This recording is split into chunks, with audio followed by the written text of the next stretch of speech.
বিভিন্ন সময়ে বিভিন্ন রকমভাবে সমস্যার সম্মুখীন হচ্ছ, তাহলে আজকে একদম তুমি ঠিক জায়গায় এসেছো। ভিডিওটা স্ক্রল ডাউন না করে ধৈর্য সহকারে সম্পূর্ণ ভিডিওটা দেখো, তাহলে অবশ্যই বুঝতে পারবে। তোমাদের কাছে একটা ছোট্ট গল্প বলে শোনাবো। তার আগে বলে রাখি, যে আমাদের এই ভিডিওটা দেখছো ইউটিউব থেকে, তারা আমাদের ইউটিউব চ্যানেলটিকে সাবস্ক্রাইব করে আমাদের সঙ্গে থাকো, এবং যদি ফেসবুক পেজে দেখে থাকো তাহলে পেজটিকে ফলো করে আমাদের সঙ্গে থাকো। তো চলো ভিডিওটা শুরু করা যাক। একটা লোকের খুব প্রিয় একটা গাধা ছিল। সেই গাধাটা একদিন অনেক উপর থেকে পাহাড়ের গভীর খাদে পড়ে যায়, এবং পড়ে যাবার পরে লোকটি শতবার চেষ্টা করেও গাধাটিকে তোলার সে বারে বারে ব্যর্থ হয়।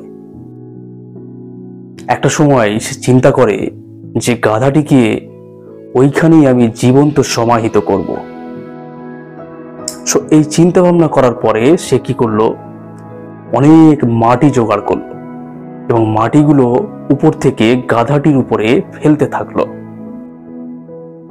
যখনই উপর থেকে মাটি পড়ে, গাধাটি নিজের দেহের ভার কমাতে মাটিগুলো ঝেড়ে ফেলতে থাকে এবং ওই মাটির উপরে দাঁড়াতে থাকে। এইভাবে কন্টিনিউ চলতে থাকে।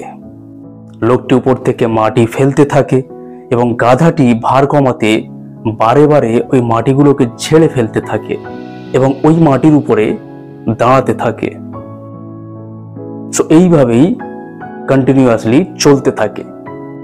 একটা সময় আস্তে আস্তে দুপুর নাগাদ গাধাটি অনেকটা উপরে উঠে আসতে সক্ষম হয়। এক পর্যায়ে সে গাধাটি উপরে উঠে আসে। আমার বলার উদ্দেশ্য হচ্ছে, জীবনে আমরা যারা চলছি পৃথিবীর বুকে, বহু রকম বাধা বিপত্তি সমস্যার সম্মুখীন হচ্ছি বা আগামীতে আরো হব প্রতিনিয়ত।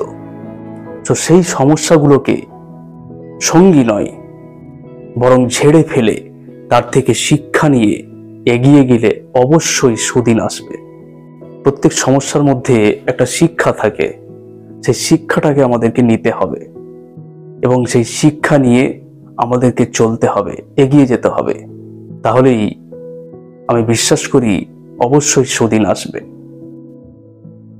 আমরা কি করি, যখনই কোনো সমস্যার সম্মুখীন হই আমরা ভেঙে পড়ি, হতাশাগ্রস্ত হয়ে যায়, চিন্তিত হই।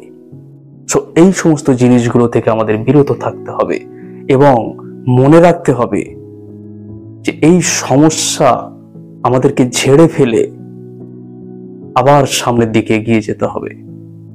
তাহলেই আমাদেরকে আর কেউ ঠেকাতে পারবে না। সুদিন অবশ্যই আসবে। ধন্যবাদ।